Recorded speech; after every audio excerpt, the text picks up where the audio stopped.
So moving on to the implementation of this problem. So as per our discussion earlier, we would want to implement a function that takes in some integer I and reports the smallest index that satisfies that element is greater than xi plus z. So ideally, we would not want this to be a function because we don't want it to recalculate it every time that we call this function. So instead, we'll use an array. Let's call it b. So this bi should contain the smallest index j, such that xj is greater than xi plus z. So we would achieve this by a binary search. This would be fun.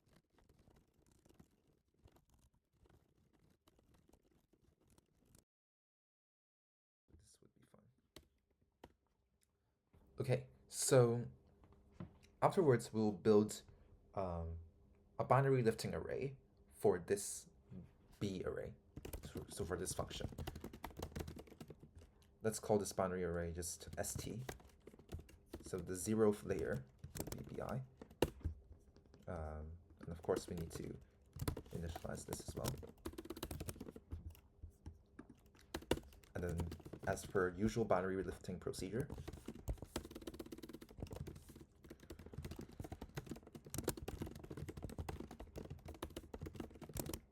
so we do need to handle the case where the previous result of binary lifting 2 to the I minus 1 times is n plus 1. So this would have to be n plus 1 as well. Otherwise, we just take the previous results and binary lift it by the same number of times. Okay.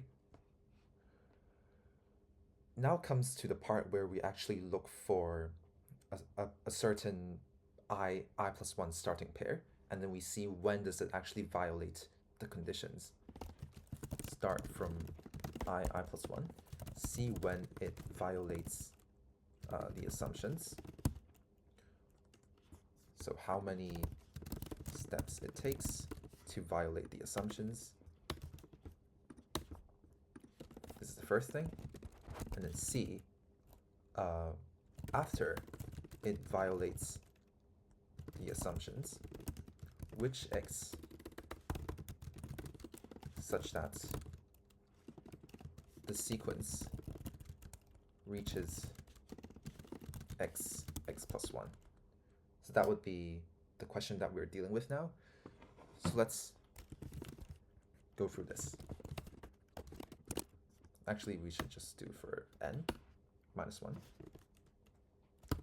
So we'll keep track of two variables, x and y, which are basically the second to last elements, the last elements respectively.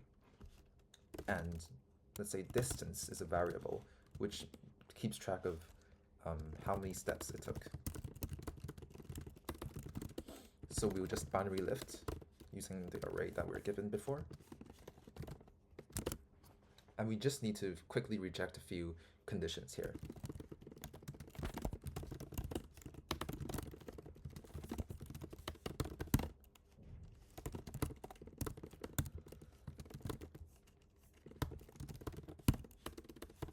So we know that if the current, we're now trying to binary lift by 2 to the j steps, right?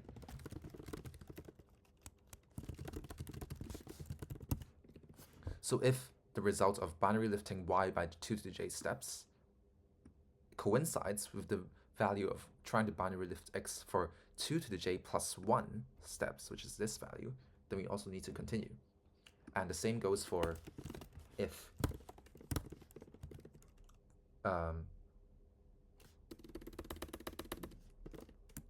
the value of binary lifting x by 2 to the j steps coincides with the value of binary lifting y by 2 to the j steps, if they coincide, then we also need to continue.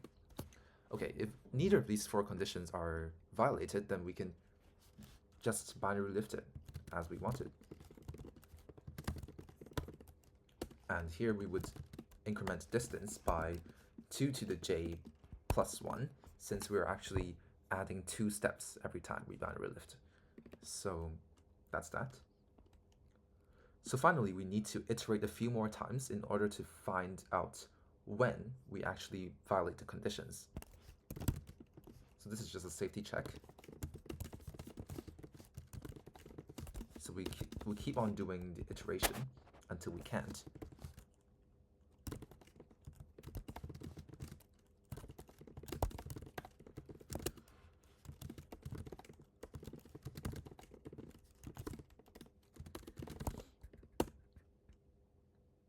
Okay, so finally, now it remains to see where we actually violated the condition and what is the actual number of steps that we took to violate the condition. So we now violated the condition. We now might have violated the condition. Is it that st0 of x, so like b of x, equals to y? Or is it that bx equals to by? So a small note here is that we could have actually used b of x instead of st0 of x in here, but just to be consistent, we'll just use st0 and sti, stj, etc. for the entire rest of the code. So if st0x equals to y, then we know that, so we've earlier mentioned a p array, which stores this information.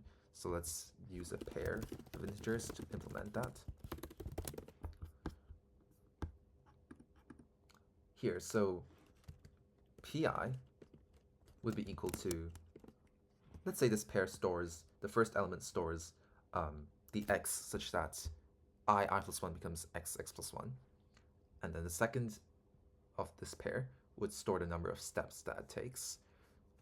So in this case, we would, our sequence would look like something like x, y, y plus 1, and then so on, right?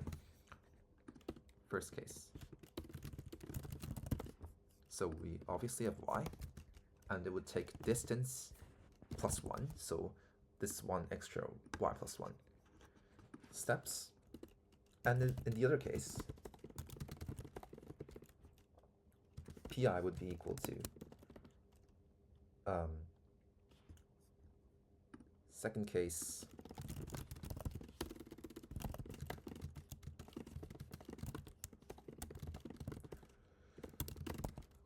so it would be equal to st0 of x, and then distance would be this plus 2. Since beyond y, we also took 2 extra elements here. So that's an extra distance of 2. So if neither of these conditions hold, that means we actually never violated the conditions. So in this case, what we want to do is say pi is equal to n plus 1. And this can be just anything. Let's say 1e9. Yes, so that's that. And we could also, since we have never done anything to I equals n, we can just say arbitrarily that this is n plus 1 and 1e9 as well.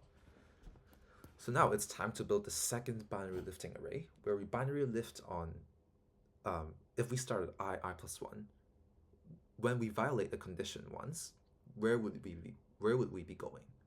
So we would be going to some other x plus 1 using some number of steps, right? So that's what we're trying to binary lift on here. So we're dealing with pairs this time, so let's do a pair binary lifting array.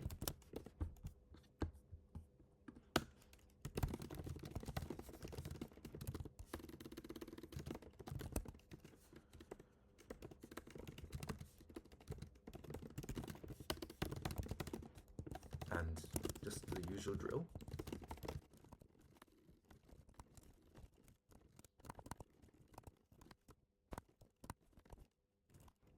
Something like that. Yes. So I believe we're done with the pre-computation, and all we need to do really is just to answer the queries now. So each query we read in L and R. And here is a special case we might want to handle. So if the length of the sub-array is less than 3, we just need to output the length of the array. We don't have to do anything extra.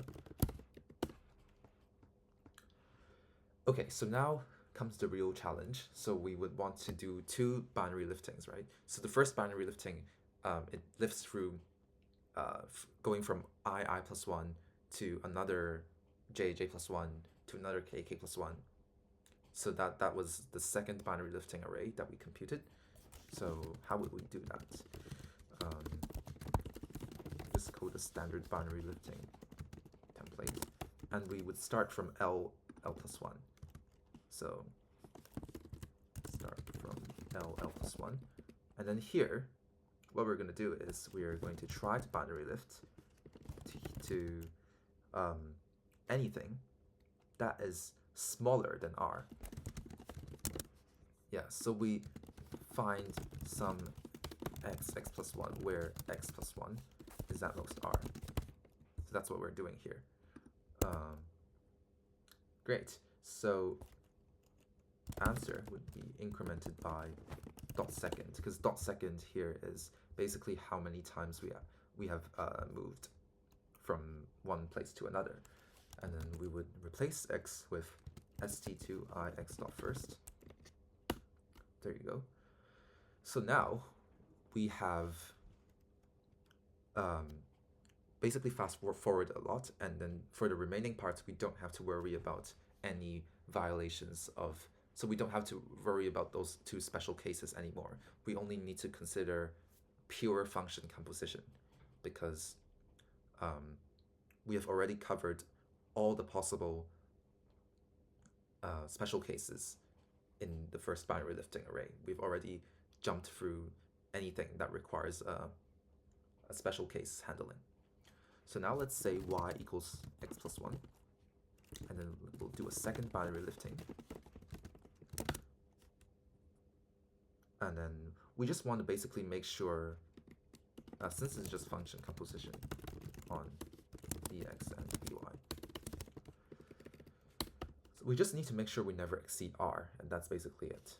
So let's do this.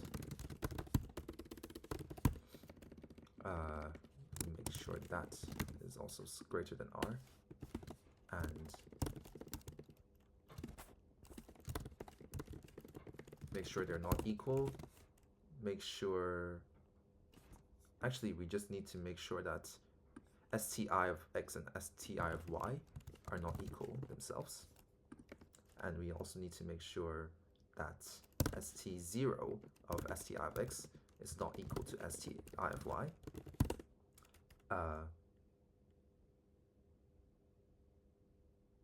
I believe that would be it. That would be it for this condition. Yes, so we just need to make sure that these 3 conditions are correct, and then we would be able to set x to sti of x, y to sti of y, and increment the answer by 2 to the I plus 1. So that should be how this works.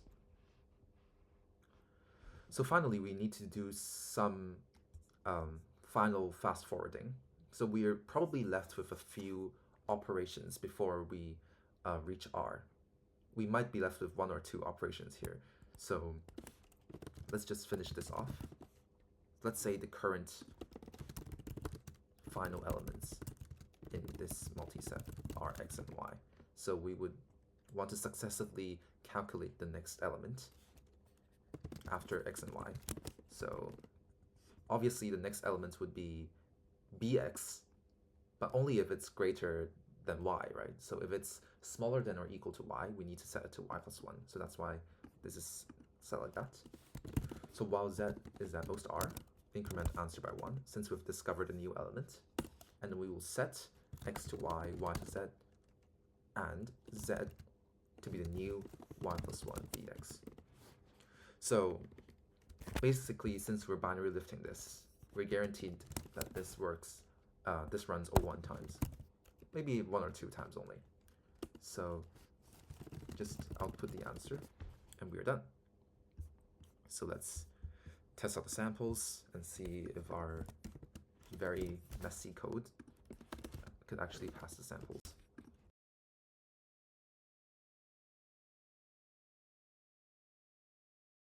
The output seems to match the sample output, so let's submit this code and see if it passes all the tests.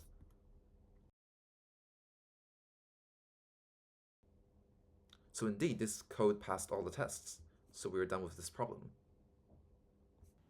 I hope you enjoyed today's video and found the problem interesting. If you like this video, be sure to comment, like, and subscribe to my channel. Feel free to suggest problems that you want me to go over in the comments or in the opinion box, link in the video description. Thank you for your support, and I'll see you in the next video.